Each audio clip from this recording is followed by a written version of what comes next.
Jadi ini Pak Jokowi atau Pak Dr. Andes Insinyur Joko Widodo bersiap-siap Pak ya. Kita tuntutan ganti rugiannya itu triliunan. Bahwa Gus Nur itu ancamannya itu ngeri sampai dengan 14 tahun itu ancamannya ya. Pada saat itu ya. Nah, ternyata semua tidak terbukti, bahkan tahun 2025 oleh Pak Prabowo ketika Pak Prabowo belum omon-omon 18 April 2023 itu Master Jokowi alias Bang Cek Cekibul itu masih jadi presidennya ya. Oke, saya memulai pembicaraan dengan judul Gus Nur Comeback. Ini Gus Nur ini saya sudah diteleponi banyak media, ya, baik dari Jawa Timur, pemerintahnya. Dia mengatakan peluang saya ini besar, peluang Gus Nur menuntut ganti rugi besar. Kenapa? Nah, ini saya kasih tahu nih, kalau di channelnya Mas Gilang itu kan pasal-pasal yang didakwakan itu pasal 156A ya, kemudian pasal 28 ayat 2, yang itu pasal 45 Undang-Undang Informasi dan Transaksi Elektronik. Yang ketiga nih yang berat nih ya, ancamannya 12 tahun itu pasal 14 ayat 1 dan ayat 2 serta pasal 15 Peraturan Pidana nomor 1 tahun 46. Kenapa peluangnya besar? Karena yang dipakai mendakwa dan Gus Nur dihukum di pengadilan tingkat pertama 6 tahun, pengadilan banding 6 tahun, dan kasasi 4 tahun itu, pasal itu sudah tidak dipakai. Jadi ini Pak Jokowi atau Pak Dr. Andes Insinyur Joko Widodo bersiap-siap Pak ya. Kita tuntutan ganti rugiannya itu triliunan. Kenapa harus triliunan? Ya karena Pak Jokowi kan kaya, di kantongnya aja ada 11.000 triliun, di Mbak Mulyani Menteri Keuangan itu berapa ribu triliun, belum lagi tuyul-tuyulnya termul itu, belum lagi bisnis untuk kolo jengking itu ya. Jadi dari fakta-fakta ini Gus Nur memang ketemu secara fisik belum. Gus Nur meminta saya untuk melakukan mabit ya. Mabit itu perjalanan ke ke Malang ya, ke tempat beliau itu mengaji ya. Nah, belum sempat, tapi hari ini Gus Nur perjalanan dari Malang menuju Jakarta karena besok ada podcast dengan Madilog ya. Nah, tadi sudah saya berikan bahan bahwa Gus Nur itu ancamannya itu ngeri sampai dengan 14 tahun itu ancamannya ya. Pada saat itu ya. Nah, ternyata semua tidak terbukti, bahkan tahun 2025 oleh Pak Prabowo ketika Pak Prabowo belum omon-omon. Karena saat itu Pak Prabowo sedikit ngomong. Pak Prabowo itu kalau sedikit ngomong itu malah banyak hasilnya. Tapi kalau banyak omon-omon ya tidak menghasilkan apapun. Jadi pada saat itu yang bersangkutan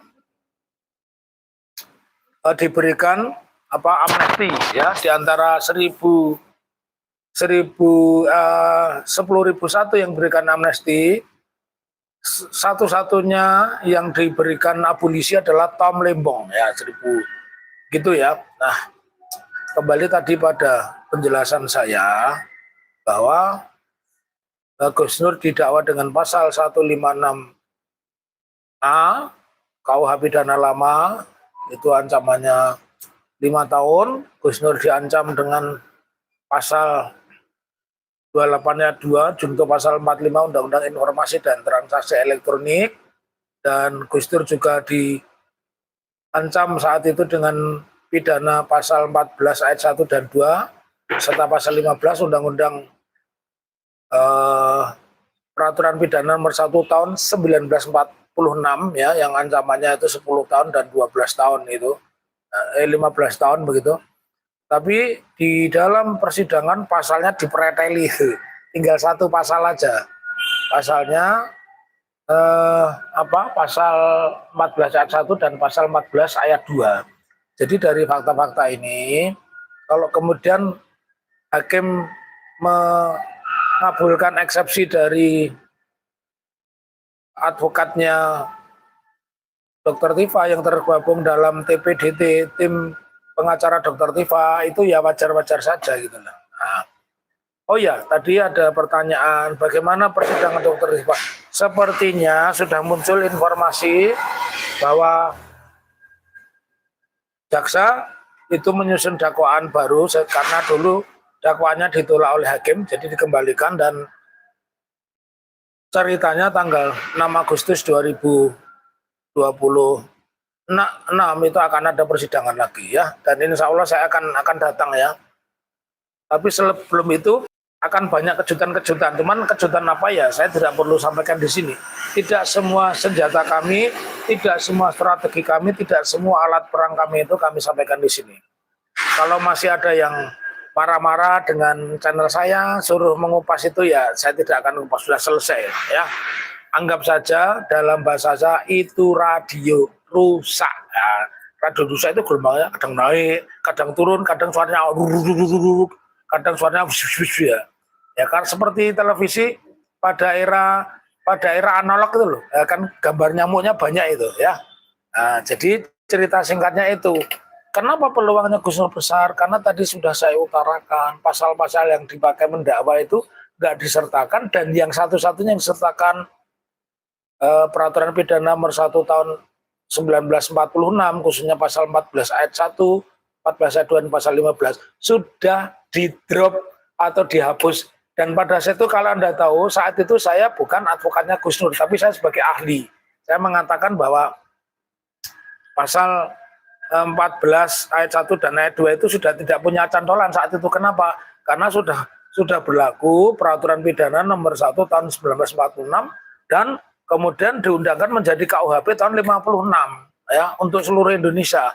Jadi karena sudah diundangkan menjadi KUHP nasional, maka pasal yang waktu itu pasal hoax. Nah, saya tidak bisa menerangkan bagaimana mungkin pasal di saat Belanda disebut pasal hoax. Yang namanya YouTube, TikTok, Facebook itu justru yang punya nilai kalau dilihat orang banyak. Lah kok menyebar hoax? Nah, apakah mungkin pada saat itu dianggap Gus Nur dituduh menyebar keonaran dengan undang-undang yang bisanya berbuat dengan kentongan? Karena pada saat itu tidak semua orang punya radio, tidak semua kota itu ada telepon, tidak semua kota itu ada televisi ya. Nah, jadi bagaimana kalau di Undang-Undang ITE itu yang namanya viral itu justru yang dicintai karena saking viralnya, saking menghasilkan uang, maka Elon Musk itu membeli akun Twitter, membeli akun Facebook, ya, YouTube dan sebagainya, karena memang di dunia digital itu semakin viral itu semakin baik. Nah, salahnya hakimnya tidak berpengalaman. Mungkin juga pengalaman, tapi karena pada saat itu Pak Jokowi masih berkuasa ya, karena tahun 2022 sampai dengan diputus 18 April 2023 itu Master Jokowi alias Bang Cek Cekibul itu masih jadi presidennya ya. Jadi kalau Anda ingin belajar banyak kepada saya tentang persoalan hukum, Anda mau belajar banyak kepada saya tentang bagaimana siasah di dalam menghadapi pasal-pasal KUHP dan pasal KUH pidana, ya jangan lupa subscribe dulu channel kami, kemudian dengarkan sampai selesai. Kalau menarik diberikan komentar dan bagikan. Karena memang channel Salam Akal Waras itu satu channel di mana kita mengajari orang itu untuk pandai dengan berpengetahuan.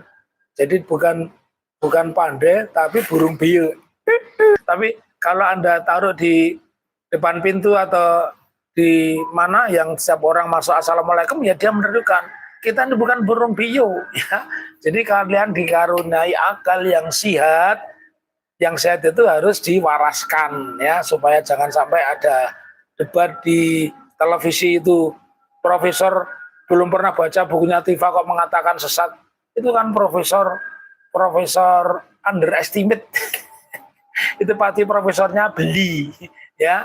Nah, profesornya pasti beli syukurnya di bulan Juni 2026 ini gelar-gelar beli itu sudah dilarang ya. Nah, jadi kalian mau dapat profesor ya harus sekolah sampai S3 lulus dan mengajar. Kalau tidak mengajar nggak bisa dapat profesor ya. Dapatnya provokator kayak siapa? Kayak Ade Armando, kayak Grace Natali, kayak Abu Lahab. Pokoknya saya kalau udah kasih dapat ini akan banyak senyum gitu. Ya. Jadi aku ulang, Nur comeback ini teman-teman nanti saya prediksi ya, itu pengadilan Surakarta, nggak ada pengadilan Solo ya, itu akan lebih banyak, lebih besar lagi mengembangnya dibanding persidangan citizen lawsuit ya, karena Gus Nur ini merupakan korban kezaliman, karena kata-kata dolim sudah terlalu kelaliman, betul, kelaliman dari seorang Jokowi ketika berkuasa ya. Ijazahnya menurut Pak Bonatua tak kagak pernah ada, itu ijazahnya Jokowi itu kagak pernah ada, tapi orangnya dipenjarakan, kan kasihan ya, kasihan banget loh, kehilangan kesempatan membimbing umroh, kehilangan kesempatan diundang ceramah di luar negeri, kehilangan kesempatan mendidik anak-anak hafal Quran, ceramah di masjid-masjid, ya, karena nggak boleh ya. Tapi dengan mendapatkan amnesti, dengan pasalnya dihapus, maka kesempatan Gus Dur comeback